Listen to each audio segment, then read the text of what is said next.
Good morning, everyone. My name is MightyStream. I'm going to do your July the 20th spiritual principle day in a meditation. I hope you're doing well this morning. Let's go ahead and get into that meditation. So excited. I get so excited when I get ready to do the podcast. Yeah, I'm so excited to be with you guys. Okay.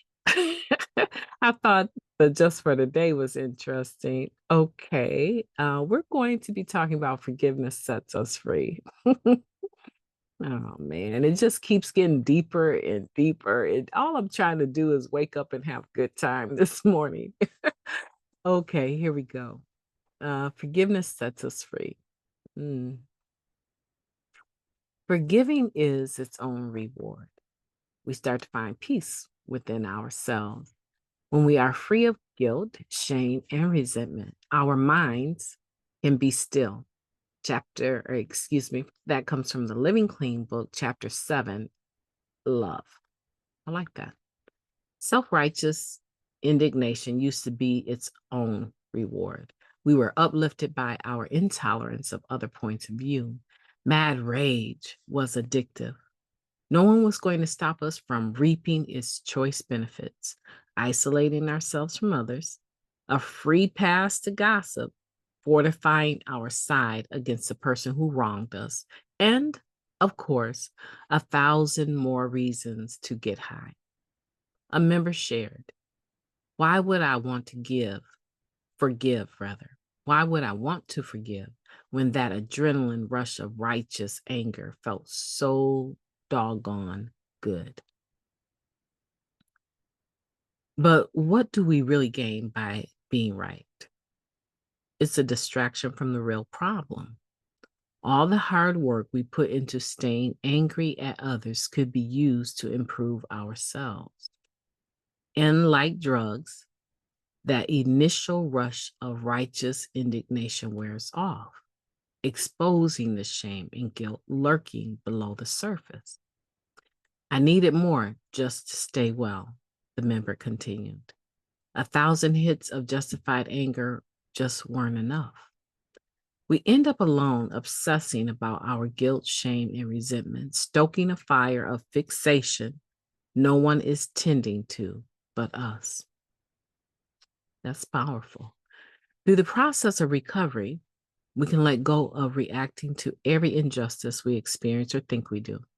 That's a bit of relief right there. Beyond that, we seek to forgive and do the work required to let go of resentments. The rewards are far more satisfying and long lasting. We become more content with minding our own business and less inclined to keep tabs on the behavior of others. We actively try to love them instead, or at least try to understand them. And a lot can be said for offloading the resentments we've lugged around forever. There's so much freedom in that. There's lightness and even some ease in walking around, and some ease in walking through, not around, life. For many of us, forgiving others does get easier over time, not least because we have experienced its rewards. I know what it's like to be imprisoned in a deep, dark hole of anger and self-righteousness, the member went on. But freedom ain't free. And a lot of times the price of freedom is forgiveness. Who in my life have I forgiven or at least started to? And what has that been like? How might my life be different if I continue down this path? Let's take a moment of silence, followed by the we version of the Serenity Prayer moment of silence. Now, please. Thank you.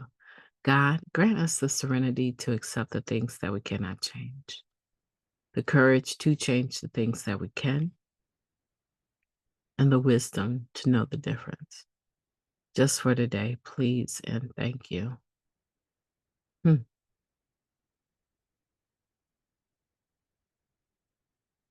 That is a powerful meditation talking about forgiveness sets us free. right? And the price that it costs to be free is oftentimes more than a person is willing to pay, not able to pay, willing to pay. Because it takes effort, it takes energy to consider the situation, looking at both sides of it, owning our part, right? And I think that there is a place to here to say that that initial eighth step that we write may seem like it's finished, right? But in reality, you have to wake up every day and live life every day.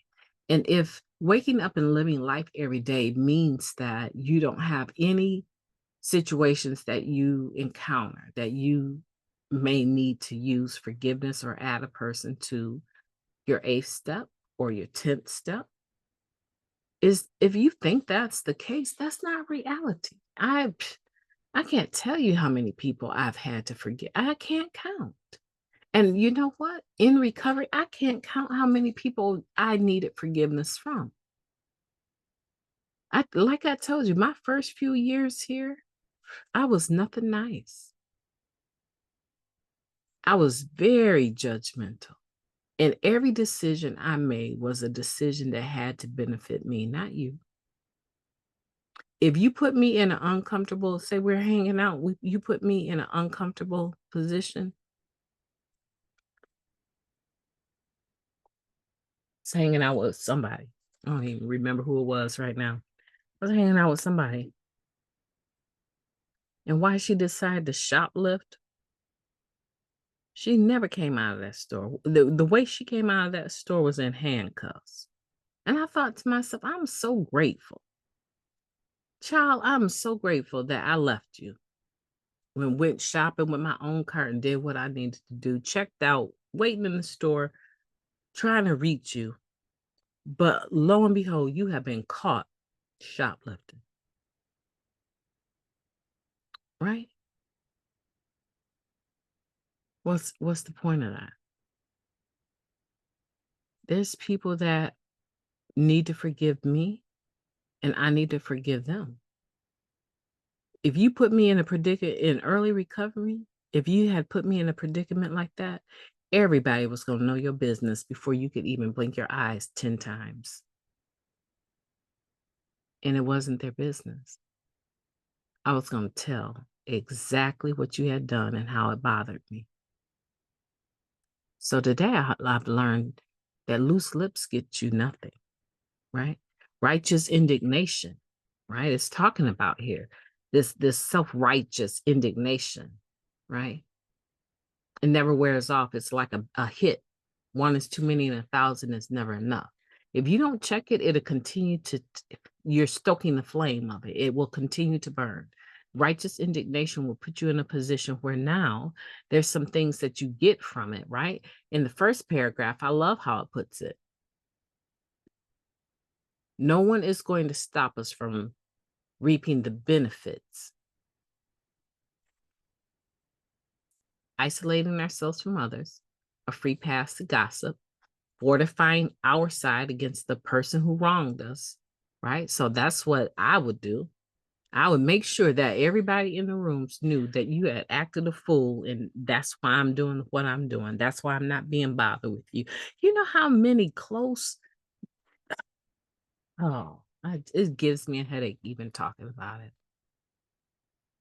How many near fist fights I've had in early recovery? It's too many to count. All because of this right here. Self-righteous indignation. It was a high within itself. And it manipulated people to understand, do not cross me. I got people today in the program that will only greet me with a head nod. They don't hug me because they remember what we passed through. They remember. They haven't forgiven me. I've forgiven them, but they haven't forgiven me. There's people that witnessed some of my behavior. And I can walk in the same meeting with them. They will never, never catch my eye, never smile. I'm going on 30 years. My first eight to 10 years, I did a lot of damage. I wreaked a lot of havoc in Narcotics Anonymous. And so forgiving other people, it is something that has become second nature for me because it helps me to be free.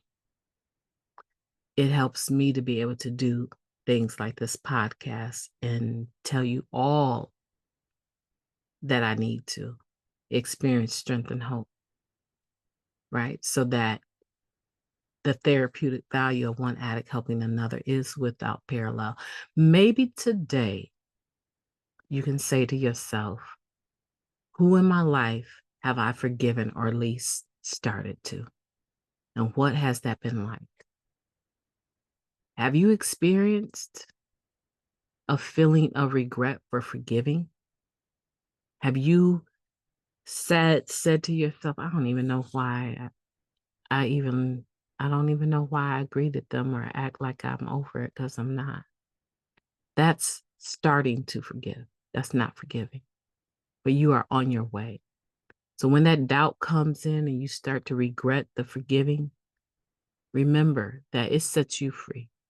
A resentment is like drinking poison and expecting someone else to die from it. The only person resentment kills is you. Today, let's forgive. Let forgiveness rather set us free. My name is Mighty Stream. I've enjoyed talking to you. I clearly need to let you go. I've enjoyed your company, and I would hope that you have a beautiful day on purpose. Start with forgiveness because it will set you free. I intend to. I intend to have the most beautiful day that I can possibly have. It's going to be a great day. Tell yourself that. It's going to be a great day. You got all the tools you need to deal with everything that's coming your way today. I have faith in you. Talk to you soon.